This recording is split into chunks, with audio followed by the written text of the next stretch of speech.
I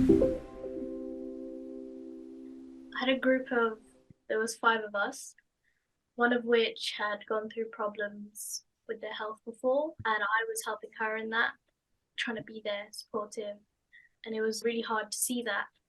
And then I also had another friend outside of that group who was also having some of her own problems. So I helped them too first with their problems. And then I got diagnosed. And whilst they were better slash recovering, suddenly I was having my problems and I didn't have energy to do anything for even myself anymore. So I was like spending my break and lunch in a classroom asleep on a desk instead of on the field with my friends. And suddenly they were like, oh, what, why aren't you being there? Why aren't you spending time with us? And there was always that sort of toxic mentality of it's us five forever. It was not good. But from Mm. it, I learned that it's all right to have more friends, because then I also learned to distinguish who's there just for the fun times and who's there for the bad times too. Because those two friends I helped before, they were the only two who ended up helping me when I needed it.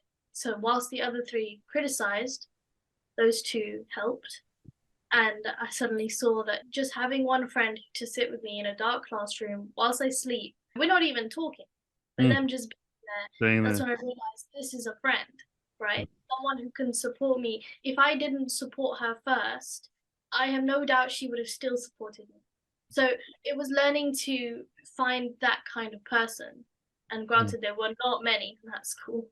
Then I wasn't there for year 11, and they were alone at school, but I could still keep in contact over text. We started talking more, and it was things like cutting off those toxic relationships. And I was thinking, yes, I thought these people would be my friends forever. And it really hurt to let them go, even though they treated me rubbishly. But at the same time, I was like, why would I stay in this relationship if I'm still getting hurt? So I thought cutting it off first, that was the hard part. But once I did that and spent time with that other friend, or at some point I felt like I just needed time alone, like I said, I was sorting stuff out with myself. It was all suddenly very enlightening that I don't actually need other people, especially toxic people, or like, more quality over quantity, Mm. that I don't need more people to make me feel happy. I can be happy. I learned how to be happy in my own company or happy with people who treat me right. We don't even need to be having fun all the time. We don't need to be laughing all the time. We just need to be understanding of each other and Mm. just having that. I think going through our own struggles throughout high school life brought us closer as well, because we suddenly started to realize who was more immature. These girls who were so focused on fun all the time and they just weren't growing up. It made us realize that if we keep being around them, we'll bring ourselves down too, and we know we can be more mature than that.